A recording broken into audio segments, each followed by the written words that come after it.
Sir ఇప్పుడు CRDA చట్టానికి విరుద్ధంగా ఆర్ఫై జోన్ అనేది ఒకటి పెట్టి మొత్తం విజయవాడ గుంటూరులో ఉన్నటువంటి వాళ్ళందరూ కూడా ఇక్కడ స్థలాలు కేటాయించారండి.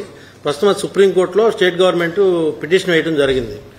సో ఇప్పుడు గవర్నమెంట్ దాని పిటిషన్ విత్డ్రా చేసుకుని అదే వాళ్ళ ఊర్లో వాళ్ళకి భూమి కావాలి కానీ ఇంటి జాగా కావాలి కానీ ఇక్కడ కావాలని వాళ్ళు కోరుకోలేదు. అవును సార్, అది గవర్నమెంట్ అలా చేసింది సార్. ఇప్పుడు దాన్ని ఏమన్నా రివ్యూ చేసి పిటిషన్ విత్డ్రా చేస్తారు? అది అవన్నీ కూడా వర్కౌట్ చేస్తాం లీగల్ గా. వాళ్ళకు కూడా ఇంటి జాగా లేకపోతే వాళ్ళకి ఇంటి జాగా ఇచ్చి వాళ్ళకి ఇళ్లు కట్టించి ఏం చేయాలని అవన్నీ వర్కౌట్ చేస్తాం. నేను ఎప్పుడు కూడా పాజిటివ్ గా ఆలోచిస్తాను, నాట్ నెగటివ్. నేను ఎప్పుడు కన్స్ట్రక్టివ్ గా ఆలోచిస్తాను, నాట్ డిస్ట్రక్టివ్. వాళ్ళు కూడా ఇక్కడికి ఇచ్చిన వాళ్ళు కూడా నష్టం ఉంటే వాళ్ళకి ఇచ్చిన వాళ్ళు జనైన్ అయితే అక్కడనే ఇంటి జాగా ఇచ్చి ఇల్లు కట్టించి వాళ్ళు సెటిల్ చేస్తాం. అమరావతి అని హైకోర్టు క్లియర్ చేసి దాని మీద లాస్ట్ గవర్నమెంట్ సుప్రీంకోర్టు ఛాలెంజ్ చేస్తుంది. ఇప్పుడు దానికి సంబంధించిన పిటిషన్ మీద అన్ని కూడా లీగల్ హర్డల్స్ అన్ని తప్పించి పాజిటివ్ గా అమరావతిని నిర్మాణం చేయడానికి ఎలాంటి అవసరాలున్నాయో ఎలాంటి అవకాశాలు అన్ని ఉపయోగించి మళ్ళా ముందుకెళ్తాం. లీగల్ గా ఏం చేయాలి, నేను ఇక్కడ మీకు స్పరాది మూమెంట్ ఇచ్చేస్తా ఇది విత్డ్రా చేస్తా అని కాకుండా లీగల్ ప్రాబ్లమ్స్ అన్ని సార్ట్అవుట్ చేస్తాం. త్యాగం చేసిన వాళ్లపైన పెట్టిన కేసులు కూడా రివ్యూ చేస్తాం. అన్ని చేసి మళ్ళా ఈజ్ అవుట్ చేసి ఒక కండీసివ్ ఎన్విరాన్మెంట్ క్రియేట్ చేసి అమరావతి పునర్నిర్మాణం ప్రారంభమవుతుంది, ముందుకు తీసుకెళ్తాం. సార్, గతంలో మీరు రాజధాని స్టార్ట్ చేసినప్పుడు ఫైనాన్షియల్ అసిస్టెన్స్ బాగుంటుందని స్విచ్ ఛాలెంజ్ పద్ధతిలో ప్రాజెక్ట్ పెట్టారు. ఒకటి తీసుకొచ్చి మండడం ఏది సిబిడి సీడ్ బిజినెస్ డిస్ట్రిక్ట్ అని ఒకటి స్విచ్ ఛాలెంజ్. అది అట్లాంటిది ఏమైనా చేసే ప్లాన్ ఏమైనా చేశారు? అట్లా అన్ని కూడా వర్కౌట్ చేయాలి. అప్పుడు కూడా స్విచ్ ఛాలెంజ్ పెట్టింది ఒక సిటీని డెవలప్ చేయడానికి ప్రపంచమంతా కూడా వెళ్లి ప్రపంచంలో ఉండే బెస్ట్ కంపెనీస్ తీసుకొచ్చి డెవలప్ చేయడానికి పెట్టాం. ఇప్పుడు ఎందుకు ఈ ల్యాండ్ వాల్యూ పెరుగుతుంది మనం ఆలోచిద్దాం. మంచి రోడ్డు వేయాలా, మంచి వస్తువులు ఇవ్వాలా, ఇవన్నీ వేసి దేనికోసం వేస్తాం? మంచి కంపెనీలు రావాలా, మన పిల్లలకు ఉద్యోగాలు రావాలా, సంపద సృష్టించాలా. అందుకే కదా అలాంటి చేసే ఎక్స్పర్టైజ్ ఉండే కంట్రీస్ ముందుకొస్తే వాళ్ళ సర్వీసులు ఉపయోగించుకోవాల్సిన అవసరం లేదు. వ్యక్తులు కానీ సంస్థలు కానీ కంట్రీస్ కానీ. అలాంటి సంస్థే సింగపూర్ సంస్థ. దాన్ని తరివేసినటువంటి హీన చరిత్ర గత ప్రభుత్వంది. వాళ్ళు ఇప్పుడు వస్తారా రారా, వాళ్ళతో మాట్లాడాలి. వాళ్ళకంటే క్రెడిబుల్ ఆర్గనైజేషన్ లేదు ప్రపంచంలో, ఇంకెత్తుక్కోవాలి మనం. I think these are two cities which are being built from the scratch actually right now in the world. Yeah, I will go through that.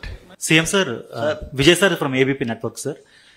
రెండు క్వశ్చన్ సార్. ఒకటి పొలిటికల్ గా మీ విజన్ ఇప్పుడు అలాగే ఉంది. 2014 ఆ టైంలో ఎలా ఉందో అమరావతికి సంబంధించి ఇప్పుడు అలాగే ఉంది. కాకపోతే ఆ టైంలో మీకు ఎదురుదెబ్బ తగిలింది ఎలక్షన్స్ లో. అంటే మిగతా ప్రాంతాల్లో వదిలేయండి, ఎక్కడైతే మీరు డెవలప్ చేయాలనుకున్నారో ఇక్కడే మీకు పార్టీ ఎదురుదెబ్బ తగిలింది. కానీ 5 ఏళ్లు గడిచేసరికి ఒక ట్రెమెండస్ విక్టరీ అయితే వాళ్ళు మీకు ఇచ్చారు. అంటే ఈ ట్రాన్సిషన్ ని మీరు ఎలా చూస్తున్నారు? మీ విజన్ ని వాళ్ళు అర్థం చేసుకోలేకపోయారా? రెండో క్వశ్చన్, మళ్ళీ భవిష్యత్తులో ఎప్పుడన్నా ఏదన్నా సుదూరకాలం కావచ్చు మరొక ముఖ్యమంత్రి ఎవరైనా వచ్చి నేను రాజధాని తీసుకెళ్లి కడపలో పెడతాను, శ్రీకాకుళంలో పెడతాను అనకుండా లీగల్ గా అమరావతి ఏపీకి రాజధాని అన్నట్టు సిమెంట్ చేయడానికి లీగల్ గా ఏదైనా అవకాశం ఉందా? రెండో పాయింట్ ఎగ్జామిన్ చేయాలి. ఎవ్వరు కూడా మరీ ఇలాంటి మెంటల్ ఫెలోస్ వస్తే తప్ప ఇంతవరకు ఇండియా చరిత్రలో రాజధాని మారుస్తా అన్నాడు ఎవడు లేడు. స్వతంత్రం వచ్చిన తర్వాత ఎవరన్నా ఉన్నారా? నాకు తెలియదు, మీరు చెప్పాలి. నేను కూడా 45 ఏళ్ళు రాజకీయాల్లో ఉన్నా, at the helm of affairs లో ఉన్నా. నేను ఎవరిని చూడలా. First time I'm seeing a different politician. మీరందరూ అర్థం చేసుకోవాలి, ఎవడు రాలా. అలాంటి తిక్క వాళ్ళ దగ్గర పిచ్చోళ్ళ దగ్గర కూడా రాష్ట్రాన్ని కాపాడడానికి ఏం చేయాలో ఆలోచించాలి ఇప్పుడు. Not only for Andhra Pradesh, it is a case study for the country. దేశానికి కూడా ఒక కేస్ స్టడీ ఇది ఇప్పుడు. రెండోది, ఓసారి బాధేస్తుంది. నా ఇంటెన్షన్స్ ఆర్ గుడ్. ఓసారి నా ఇంటెన్షన్స్ ప్రజలు అర్థం చేసుకునేట్టుగా నేను చెప్పలేకపోవడం కూడా నా తప్పు కావచ్చు. లేకపోతే వాళ్ళు కూడా ఓసారి ఎమోషనల్ గా డిస్టర్బ్ కావచ్చు. అల్టిమేట్ గా రిజల్ట్ ఇస్ సేమ్. నేను సఫర్ అయ్యా, రాష్ట్రం సఫర్ అయింది, అందరం సఫర్ అయ్యాం. హైదరాబాద్ కూడా మీరు ఒకసారి చూస్తే నేను ఆ రోజు 2004లో కానీ హైదరాబాద్లో కానీ కంటిన్యూ అయింటే ఇంకొక లెవెల్కి వెళ్ళిపోయింది. అది మళ్ళా 10 ఏళ్లు పట్టింది. ఈ రాష్ట్రం కూడా 5 ఏళ్లు కానీ కంటిన్యూ అంటే కంటిన్యూటీ ఆల్వేస్ క్విక్ రిటర్న్స్ వస్తాయి, ఫాస్ట్ గ్రోత్ వస్తుంది, బెటర్ ఎకానమీ ఎస్టాబ్లిష్ అవుతుంది.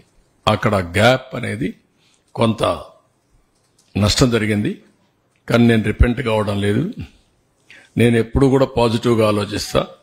ఏది జరిగినా మళ్ళీ దాన్ని అక్కడి నుంచి స్టార్ట్ చేసి ముందు తీసుకుపోవడం తప్ప ఎనికిపోయే సమస్య ఉండదు. డిటర్మినేషన్.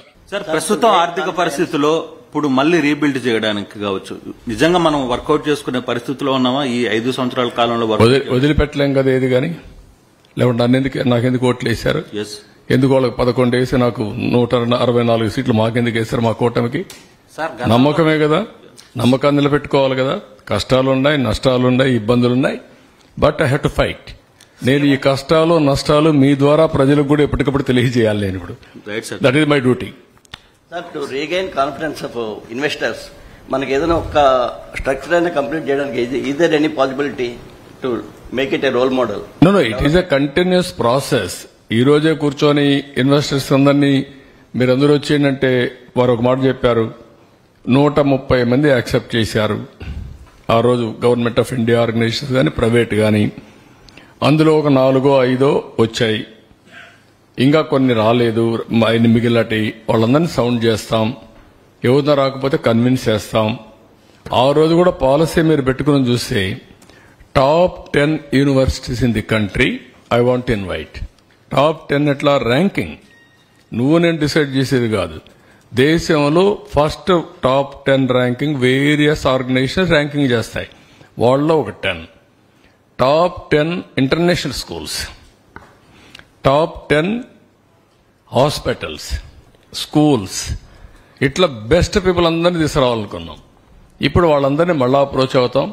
టాప్ 10 రాకపోతే టాప్ 15కి వెళ్తాం. కానీ 1 by 1 how to build will bring. Sir, ఏవైతే నిర్మాణ సంస్థల మధ్యలో వదిలిపెట్టాలే సార్, వాళ్ళకి బకాయిలు ఉన్నాయా? ఆ బకాయి చెల్లిస్తే వాళ్ళు విల్లింగ్ ఉన్నారా రావటానికి, మరలా లేకపోతే మార్చాలి? 2 ఉన్నాయి. ప్రాబ్లమ్స్ ఉన్నాయి, వాళ్ళకి బకాయిలు ఉన్నాయి, వాళ్ళకి బకాయిలు చెల్లించాలి. ఖజానా ఖాళీగా ఉంది, ఇక్కడ సమస్యలు ఉన్నాయి. దాన్ని బ్యాలెన్స్ చేయాలి. అదే మాదిరిగా ఈరోజు ఎంత భయంకరం అంటే ఈ రూమ్ లో కూర్చొని రివ్యూలు చేస్తున్నా. కొన్ని డిపార్ట్మెంట్ మాత్రం అత్యవసరంగా చేశాను. నెక్స్ట్ వీక్ నుంచి ఫుల్ ప్లెడ్జ్లో తీసుకుంటున్నా. నేను 4వ ముఖ్యమంత్రి. నెవర్ ఐ హ్యావ్ ఈ టైప్ ఆఫ్ లెగసీ నేను ఎప్పుడు చూడలా. అంటే ఫస్ట్ టైం వచ్చినప్పుడు ఆఫీసులు రివ్యూ చేశాను, ఫుల్ కాన్ఫిడెన్స్, జోష్, ముందుకు తీసుకుపోయా. అప్పుడు ఇబ్బందులున్నాయి. 2వసారి వచ్చాను, ఈ పరిస్థితి నాకు లేదు, నేనే ఉన్నాను. 3వసారి వచ్చాను, అప్పుడు కొన్ని ప్రాబ్లమ్స్ ఉన్నా, కొత్త రాష్ట్రం, సవాళ్ళ ఛాలెంజెస్, పరిగెత్తమంటే పరిగెత్తే యంత్రాంగం. ఇప్పుడు వచ్చిన తర్వాత యంత్రాంగం డల్ అయిపోయారు, అలవాట్లు మారిపోయినాయి, వ్యవస్థ మొత్తం డిస్ట్రాయ్ అయిపోయింది, సిస్టమ్స్ అన్ని కొలాప్స్ అయిపోయినాయి. మేము వదిలిపెట్టిపోయింది. ఇప్పుడు ఉదాహరణకు ఈరోజు మేము చూస్తే మొత్తం రాష్ట్రంలో మున్సిపాలిటీలో మస్కిటోస్ ఉండే స్పాట్స్ ఎన్ని ఉంటాయి అని మేము రీసెర్చ్ చేసి ఐడెంటిఫై చేసి బ్లాక్ స్పాట్స్ ఆ రోజు 20,000 ఉన్నాయని ఐడెంటిఫై చేశాం. ఆ 20,000 ఎవ్రీ ఇయర్ 3 నెలలకు ఒకసారి 15, 10, 5, 4 అట్లా అయ్యి 0కి రావాలని అప్పట్లోనే డ్రోన్స్ పెట్టి మస్కిటో ఎక్కడుందో ఐడెంటిఫై చేసి అవన్నీ ఇంకొక డ్రోన్ పంపించి అక్కడే స్ప్రే చేయాలని పెట్టాం. ఇప్పుడు ఏమీ లేవు. చెత్త తీసేవాళ్ళు లేరు, చెత్త వేసేవాళ్ళు ఉన్నారు. సార్, రాజధాని అభివృద్ధికి వాలంటీర్ గా సపోర్ట్ చేయడానికి వచ్చే వాళ్ళు ఉన్నారు. అట్లాంటి వాళ్ళని అందరినీ తీసుకుంటాం. ఇప్పుడు కొంతమంది నిన్న కూడా వచ్చారు, 1 లక్ష రూపాయలు ఇస్తున్నారు, కొంతమంది 10 లక్షలు ఇస్తున్నారు. ఆ స్ఫూర్తి ఉంది. కానీ వాళ్ళు పూర్తిగా వాళ్ళ సహకారం తీసుకుంటూనే మనం అంచెలంచెలుగా ముందుకు పోవాలి. Will move forward. దానికి ఏమైనా స్పెషల్ లైన్ తీసుకుంటారు అంటే ఏదన్నా లైన్ ఏమి లేదు, ఆకాశమే హద్దు. నువ్వు ఒక ఆలోచన ఇస్తే దాన్ని కూడా అమలు చేస్తా, ఇంకొక ఆయన ఆలోచిస్తే అది కూడా అమలు చేస్తా. నా మనస్తత్వం అదే.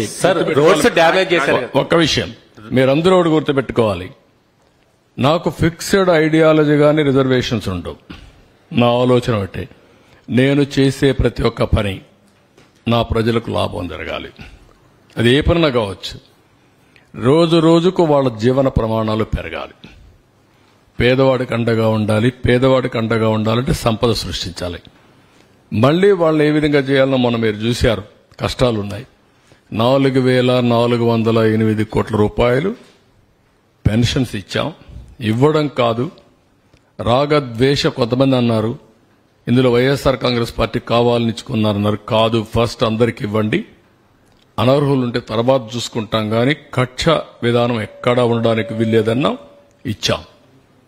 ఆ విధంగా ఏది చేసినా కూడా ప్రజాహితం కోసమే పనిచేస్తాం తప్ప ఇంకోటి కాదు. In course of time you are going to witness. Thank you.